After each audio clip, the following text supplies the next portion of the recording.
শিক্ষার্থীদের দাবির মুখে কুয়েটের উপাচার্য ও উপ উপাচার্যকে অব্যাহতি, আন্দোলনরতদের অনশন ভাঙাল বিশ্ববিদ্যালয় মঞ্জুরি কমিশন। রাজধানীর আব্দুল্লাহপুরে রেস্টুরেন্ট ব্যবসার আড়ালে বিদেশি মদের ব্যবসা, রাতভর র্যাবের অভিযান, দেশি বিদেশি মদ জব্দসহ আটক 4।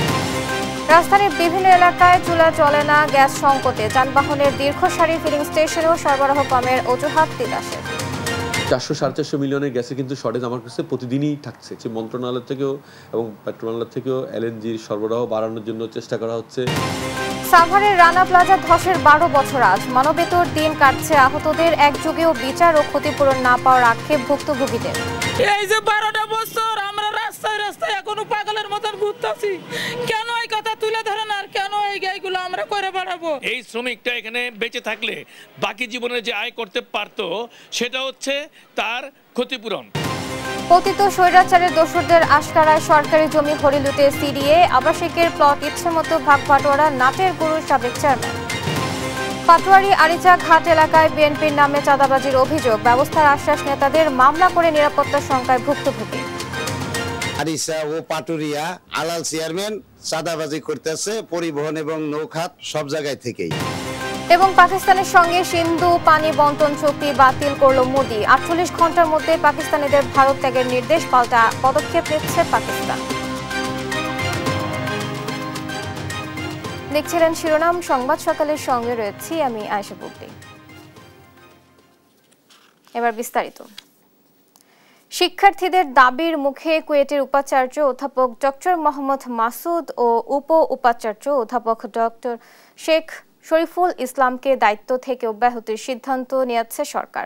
বুধবার রাতে শিক্ষা মন্ত্রণালয়ের এক বিজ্ঞপ্তিতে এ তথ্য জানানো হয়। বিজ্ঞপ্তিতে আরও বলা হয়, অনতিবিলম্বে একটি সার্চ কমিটি গঠনের মাধ্যমে এই 2 পদে নতুন ব্যক্তি নিয়োগ দেওয়া হবে এবং জ্যেষ্ঠ অধ্যাপকদের মধ্যে একজনকে অন্তর্বর্তী দায়িত্ব দেওয়া হবে।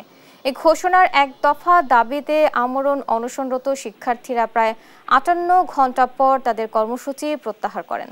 রাত 1টার দিকে তাদের জুস পান করিয়ে অনশন ভাঙান বিশ্ববিদ্যালয় মঞ্জুরি কমিশনের সদস্য অধ্যাপক তাজউদ্দিন আহমেদ। 14 এপ্রিল সিন্ডিকেট সভায় 37 জন শিক্ষার্থীকে দেয়া বহিষ্কারাদেশও প্রত্যাহার করা হয়।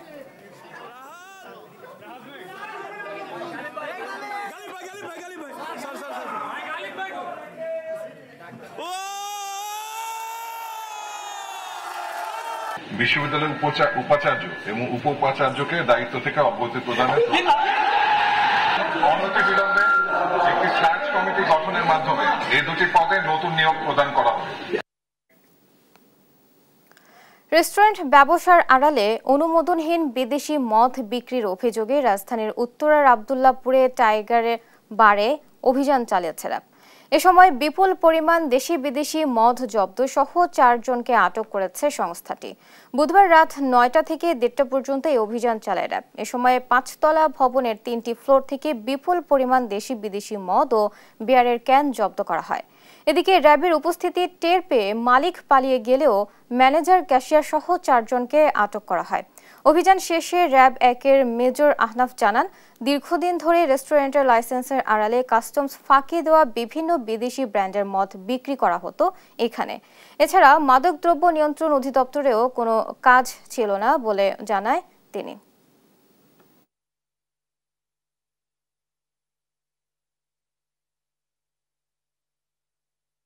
এটা হচ্ছে গিয়ে মূলত টাইগার এন্টারটেনমেন্ট লিমিটেড নামক একটা রেস্টুরেন্টের যেসব নির্ধারিত মাদক তার থেকে আমরা অনেক বেশি বিদেশি মদ এবং বিয়ার উদ্ধার করি। কর সংক্রান্ত কোনো কাগজ পাইনি আমরা। উপরন্তু আমরা কিছু আইটেমের উপর লেখা দেখেছি যে কাস্টমস নো ডিউটি পেইড, অর্থাৎ এটা কোনো আকারে হয়তো মানে কাস্টমসে এসেছিল এবং ডিউটি পে না করে তারা নিয়ে আসছে। রাজধানীর বিভিন্ন এলাকায় গ্যাসের তীব্র সংকটে জ্বলছে না চুলা। দিনের বেশিরভাগ সময়ে গ্যাস না থাকায় সময় মতো হচ্ছে না রান্না। এদিকে সিএনজি ফিলিং স্টেশনগুলোতেও যানবাহনের দীর্ঘ সারি, এতে দুর্ভোগ পোহাতে হচ্ছে জনসাধারণকে। তিতাস জানায়, চাহিদার তুলনায় সরবরাহ কম, সংকট সমাধানে নেওয়া হচ্ছে নতুন প্রকল্প। ফাহিম ইউসুফের প্রতিবেদন। বারবার চেষ্টাতেও জ্বলছে না গ্যাসের চুলা। না খেয়ে বেলা পার করা পরিণত হয়েছে রুটিনে। বিকল্প হিসেবে রান্না সারছেন বৈদ্যুতিক চুলায় বা গ্যাস সিলিন্ডারে। এতে গুনতে হচ্ছে বাড়তি অর্থ। রাজধানীর বিভিন্ন এলাকায় গ্যাসের তীব্র সংকটে এভাবেই চলছে নিত্যদিনের রন্ধন কাজ। গৃহিণীরা জানান তাদের ভোগান্তির কথা। বাচ্চা কাচ্চা নিয়ে স্কুলে দৌড়াদৌড়ি করে সময় পাই না সে রান্না করার। এসে দেখি যে গ্যাস নেই, ওই রাইস কুকারে একটু রান্না করি, ওই বাচ্চাদের খাওয়াই। গ্যাস ভাড়াও দিব, আবার কারেন্ট ভাড়াও দিব। এখন আমরা এভাবে পারি না। রাত 12টার সময় আসে, আমাদের মতন মানুষ তো অন্য রান্না বাড়া করাই যায় না, খাওয়া দাওয়ারও সমস্যা। এদিকে সিএনজি ফিলিং স্টেশনগুলোতে যানবাহনের এমন দীর্ঘ সারি প্রতিদিনের চিত্র। ঘন্টার পর ঘন্টা অপেক্ষা করেও মিলছে না প্রয়োজনীয় গ্যাস। সবচেয়ে বিপাকে সিএনজি অটোরিকশা চালকরা। এতে কমছে আয়। প্রত্যেকটা পাম্পে 100 করে গাড়ি আছে, 100 নিচে 80 টাকা। পাম্পে ঢুকলে 50, 60, 70 এরকম গ্যাস। 3 বা 4 প্রকার গ্যাস নিব না, গাড়ি চালামো কোন। মহাজন কোনো জমা কম নেয় না, আরো জমা পারলে বাড়াই। যদি কোনো কথা কয় চাবি দেওয়া যায়। 1.5 ঘন্টা হয়ে গেছে আমি দাঁড়ায় আছি, এখনো গ্যাস নিতে পারি নাই। প্রতিদিন 1 ঘন্টা থেকে 1 ঘন্টা 20 মিনিটের সিরিয়াল ঠেলে আমাদেরকে গ্যাস পেতে হচ্ছে। তারপরও আমরা আমাদের যে মানে কাঙ্ক্ষিত যে গ্যাসের পরিমাণ, সেই গ্যাসটা আমরা পাচ্ছি না।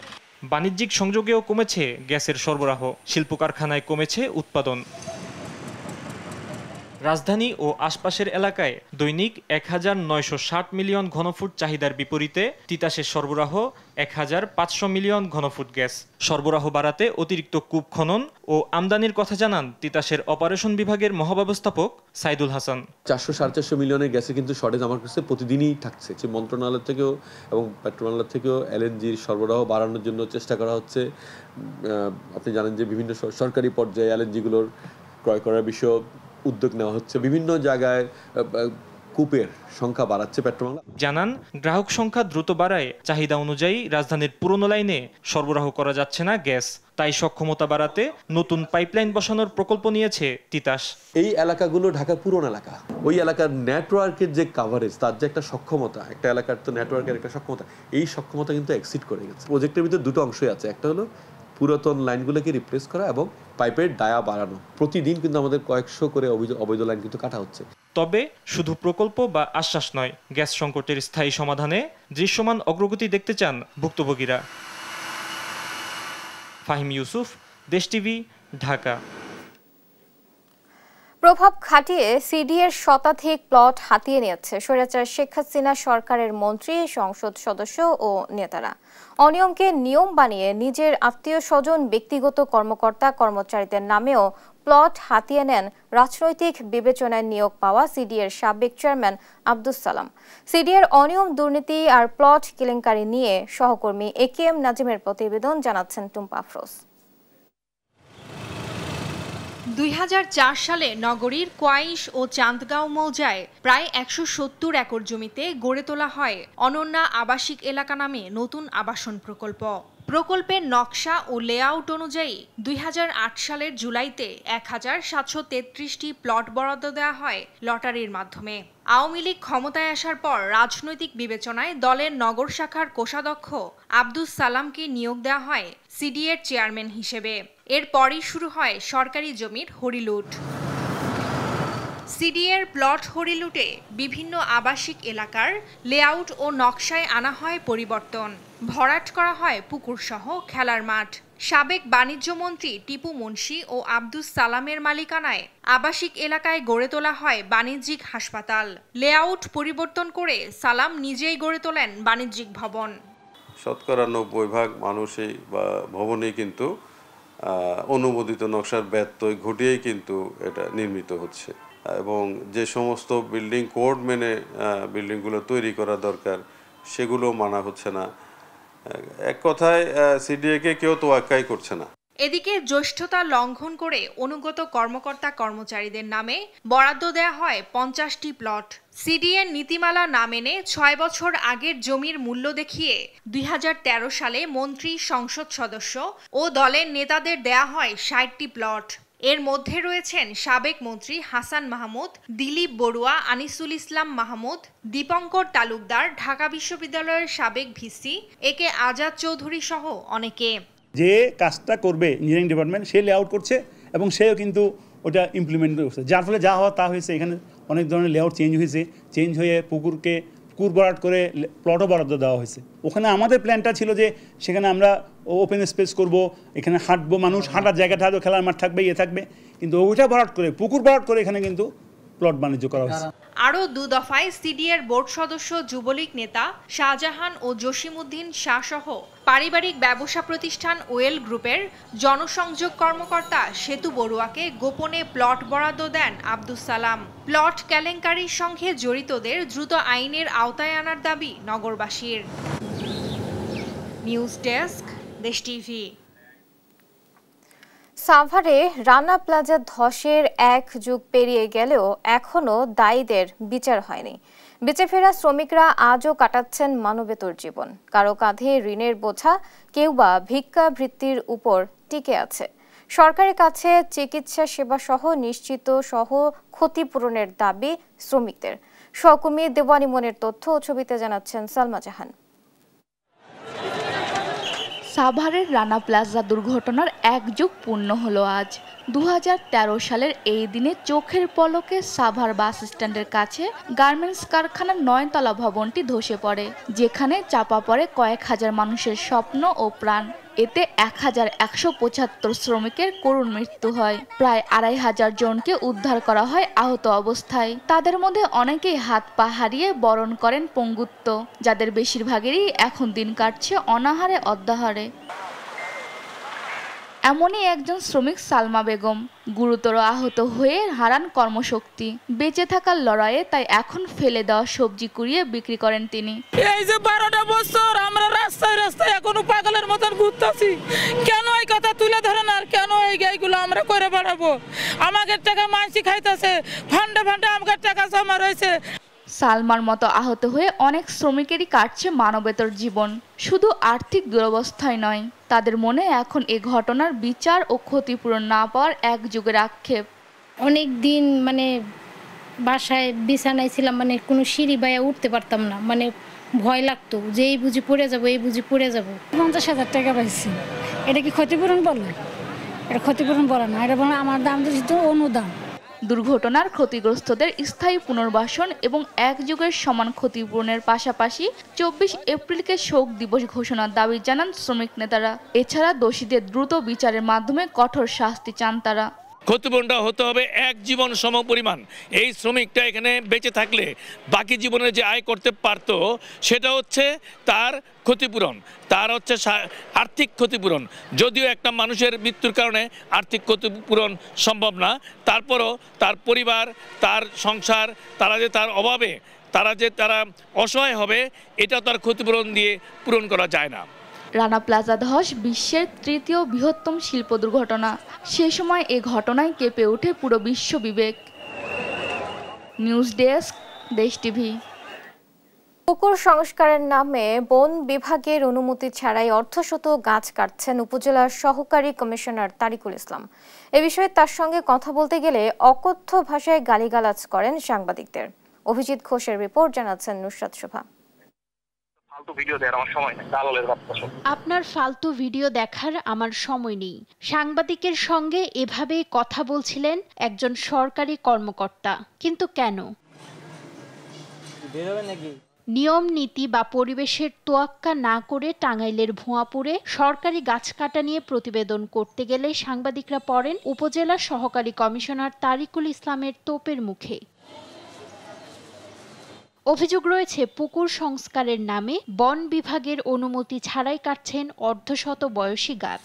বিধি ভঙ্গ করে নিজেই বনে গেছেন ঠিকাদার। এখানে হসপিটাল, এখানেই থানা, এখানেই ভূমি অফিস, মানুষজন আসে এই জায়গাতেই একটু আশ্রয় নেয়, ছায়ের নিচে বসে। আমাদের এখানে যে কাজটি হচ্ছে এটা আমি মনে করি যে এটা বৈজ্ঞানিক দৃষ্টিকোণ থেকে, প্রাকৃতিক দৃষ্টিকোণ থেকে এই কাজটি সঠিক হয় নাই। একটা পুকুরকে যদি পুনঃখনন করতে হয় অথবা খনন করতে হয়, এটাকে যদি অন্য কোনো প্রজেক্ট হিসেবে নেয় তাহলে কিন্তু গাছগুলি কর্তন করার কোনো প্রয়োজন পড়ে না। আর আমরা যথাযথভাবে শাস্তি প্রক্রিয়া দাবি করছি, আর সেই সাথে এই পরিবেশটাকে আরও নির্মল এবং সবুজ অভয়ারণ্য আর করার জন্য আশা ব্যক্ত করছি। প্রকল্পের সভাপতির দাবি, গাছ কাটা সহ সকল বিষয়ই জানেন সহকারী কমিশনার। আর বন বিভাগ বলছে, গাছ কাটার বিষয়ে লিখিত কোনো আবেদনই পাননি তারা। আমরা তো জানি যে ওই যে গাছ কাটলে কি লাগে, পারমিশন লাগে বন বিভাগে। বন বিভাগের সাথে যোগাযোগ করছিলেন হয়তো, না এরকম আমরা কোনো অ্যাপ্লিকেশন পাইনি। এ বিষয়ে ফোন করে তার সাথে কথা বলতে চাইলেই অশোভন ভাষায় গালাগালি শুরু করেন এসিল্যান্ড তারিকুল ইসলাম। পরে তার কার্যালয়ে গিয়েও বক্তব্য চাইলে তিনি ক্যামেরার সামনে কথা বলবেন না বলে জানান। এ বিষয়ে তদন্ত সাপেক্ষে আচরণবিধি লঙ্ঘন আইনে ব্যবস্থা নেওয়ার আশ্বাস দিয়েছেন জেলা প্রশাসনের এই কর্মকর্তা। একজন সরকারি কর্মকর্তাই হোক বা একজন সাধারণ মানুষই হোক, একজন মানুষ আরেকজনের সাথে যখন কথা বলবে তিনি সৌজন্য বজায় রেখে কথা বলবেন, এটা খুবই স্বাভাবিক বিষয়। এবং আমাদের যে কর্মকর্তার কথা আপনি বলছেন, তিনি আপনার সাথে বা যে কারোর সাথে অসৌজন্যমূলক কোনো কথা বলেছে কিনা, আচরণ করেছে কিনা, এটি আমরা তদন্ত করে দেখব। তদন্ত সাপেক্ষে এটা আইনানুগ ব্যবস্থা গ্রহণ করা হবে। সরকারি কর্মচারীর আইন অমান্য করা কাম্য নয় বলছেন সচেতন নাগরিক সমাজের প্রতিনিধিরা। নিউজ ডেস্ক, দেশ টিভি। গেল বছর ভারী বৃষ্টি ও উজানের ঢলে বসত ভিটা ফসলি জমি হারিয়ে দিশেহারা নদী পাড়ের মানুষ। এবারও মৌলভীবাজারের ধলাই নদীর ভাঙন আতঙ্কে দিন কাটছে কমলগঞ্জ উপজেলার মানুষের। ভাঙন রোধে স্থায়ী বাঁধ নির্মাণের দাবি স্থানীয়দের। পানি উন্নয়ন বোর্ড বলছে, বাঁধ নির্মাণের জন্য 13টি পয়েন্টে কাজ চলমান রয়েছে। সহকর্মী সালেহ এলাহি কুটির তথ্য ও চিত্রে জানাচ্ছেন সালমা জাহান। ভারী বৃষ্টি আর পাহাড়ি ঢলে গত বছর কমলগঞ্জের ধলাই নদীর 18টি স্থানের প্রতিরক্ষা বাঁধ ভেঙে 3বার বন্যা হয়। এতে নষ্ট হয় বাড়িঘর, ফসলি জমি ও মাছের খামার। ক্ষয়ক্ষতি হয় প্রায় 100 কোটি টাকার সম্পদ। তবে শুষ্ক মৌসুমে ধলাই নদীর পানি অনেকটাই কমে গেছে। বন্যা ও ভাঙনপ্রবণ কিছু এলাকায় মেরামত করা হলেও উবাহাটা, করিমপুর, নারায়ণপুর, খোসালপুর ও বড়গাছ এলাকায় বাঁধ নদীগর্ভে চলে গেছে। পর্যায়ক্রমে অর্ধশতাধিক বাড়িঘর নদীতে বিলীন হয়েছে। বর্ষা মৌসুম আসায় ভারী বৃষ্টি হলে ফের বন্যার আশঙ্কা করছেন স্থানীয়রা। বাঁধের অবস্থা খুব খারাপ। গত বছর থেকে বাঁধটা অনেক জায়গা ভাঙ্গে নামি গেছে গিয়া। বাঁধটা আপনার এখানে না দিলে আগামীতে বর্ষা হল আমরা চলার কোনো বাট নাই। আমরা পূর্ব দিকে তাকি একবারে ভাঙতে ভাঙতে ভাঙতে ভাঙতে আমরা একবারে গালা লাগাই লাইছে। আমরা ঘর দুয়ার সব নিচে গিয়া, ঘরের কিনারে লাগিয়ে গেছে, ভাঙে সব গেছে গিয়া। আমরা কি করি? অঙ্গে অঙ্গে নেরগি, আমরা কি অবস্থায় আছি আমরা কেউ চায় না। ধলাই নদীর প্রতিরক্ষা বাঁধের ভাঙন ও ঝুঁকিপূর্ণ স্থান মেরামতে বিচ্ছিন্নভাবে টিআর কাবিখার মাধ্যমে কাজ করা হয়েছে। বাঁধ মেরামতে বরাদ্দ পেলে কাজ শুরু করার কথা জানান এই কর্মকর্তা। ইতিমধ্যে আমরা 13টা পয়েন্টে কাজ চলমান আছে। এছাড়া আমাদের আরো 5টা পয়েন্ট ঝুঁকিপূর্ণ আছে, সেটা হলো উবুহাটা, করিমপুর, নারায়ণপুর, কোশালপুর এবং বড়গাছ। এই 5টা পয়েন্টে আমরা মেরামত করার জন্য অলরেডি আবার প্রস্তাবনা প্রেরণ করছি। আমরা অর্থ বরাদ্দ পেলে এগুলো আমরা কাজ শুরু করব। বন্যা ও নদী ভাঙনে ঘরবাড়ি হারালেও তাদের কপালে জোটেনি কোনো সাহায্য সহযোগিতা। নদী ভাঙন প্রতিরোধে স্থায়ী প্রতিরক্ষা বাঁধ চান তারা। নিউজ ডেস্ক, দেশ টিভি। এদিকে মৌলভীবাজারের হাইল হাওরের বাইক্কা বিলকে মিঠা পানির মাছের অভয়াশ্রম ঘোষণা করা হয়েছে 22 বছর আগে, কিন্তু এখনো খননের কোনো উদ্যোগ নেওয়া হয়নি। বিলের তলদেশ ভরাট হয়ে জলজ উদ্ভিদ ও মাছের আবাসস্থল হুমকির মুখে। সহকর্মী সালেহ এলাহি কুটির পাঠানো তথ্য ও ছবিতে জানাচ্ছেন অঙ্কন চৌধুরী। 2003 সালে বাইক্কা বিলকে মাছের অভয়াশ্রম ঘোষণা করে ভূমি মন্ত্রণালয়। এটি শুধু মৎস্য সম্পদের ক্ষেত্রেই নয়, দেশি বিদেশি পাখির আশ্রয়স্থল হিসেবেও পরিচিত। তবে দীর্ঘ 22 বছরে কোনো সংস্কার না হওয়ায় বিলের তলদেশে ভরাট হয়ে যাচ্ছে। হারিয়ে যাচ্ছে দেশীয় মাছ, জলজ প্রাণী ও উদ্ভিদ। প্রাকৃতিক সৌন্দর্য উপভোগে আগত দর্শনার্থীরাও হতাশ। কোনো পানি নাই, কিছু নাই, পাখিও ওরকম নাই, চারপাশে দুর্গন্ধ। খনন না হওয়াতে এখানে যে শাপলা বিল ছিল বা যা মাছ ছিল, এই মাছগুলো দেখতেছি এবং শাপলা বিল দেখছি মরে যাচ্ছে। আসছি, অনেক কষ্ট করেই আসছি, এসে দেখলাম যে এখানে ঢোকা নিষেধ। তারপরেও দূর থেকে যা দেখলাম যে শুকায়, সবকিছু শুকায় একদম কাঠ হয়ে গেছে। স্থানীয় সম্পদ রক্ষা কমিটির লোকবলের অভাবে পুরো বিলের তদারকি সমস্যা হচ্ছে বলে জানান সম্পদ রক্ষা কমিটির সদস্য। মাছ কন্ট্রোল করবো, আমরা মনে করি মানুষ কন্ট্রোল করবো, ওইদিকে মানুষও প্রচুর আয়, আমরা কোনো দিকে মানে যাওয়ার মতন নাই, বেদির হয়ে গেছি। আমরা সারা সাইড শুকাই একদম ফাটা দিলাইছি। এখন বিলের যে অবস্থা, এই অবস্থা একদম ভালো নাই। সরকারি উদ্যোগের অভাবে বিল খনন না হওয়ায় অতিথি পাখি আশা কমে গেছে এবং দেশীয় মাছের প্রজনন বাধাগ্রস্ত হচ্ছে বলে জানান মৎস্য অফিসার।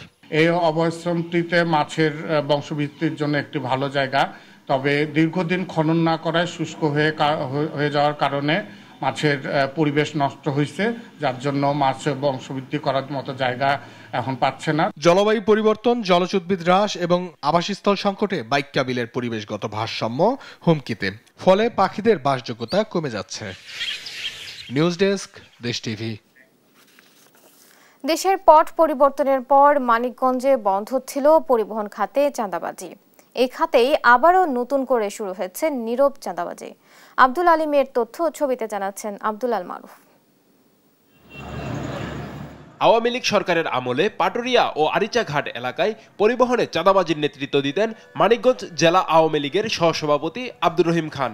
আর সদর বাস স্ট্যান্ডে সাবেক স্বাস্থ্যমন্ত্রী জাহিদ মালেকের প্রত্যক্ষ মদদে চাঁদাবাজি করত তার অনুসারীরা। এখন করছে বিএনপির নাম ভাঙিয়ে পরিবহন মালিক ও শ্রমিক সংগঠনের নেতারা। আওয়ামী লীগ নেতা রহিম খান আরিচা ও পাটুরিয়া পরিবহন ও নৌখাতে চাঁদাবাজি করছে, এখনো করতেছে। বর্তমানে তার ভাইগনা আলাল চেয়ারম্যান চাঁদাবাজি করতেছে পরিবহন এবং নৌখাত সব জায়গায় থেকেই।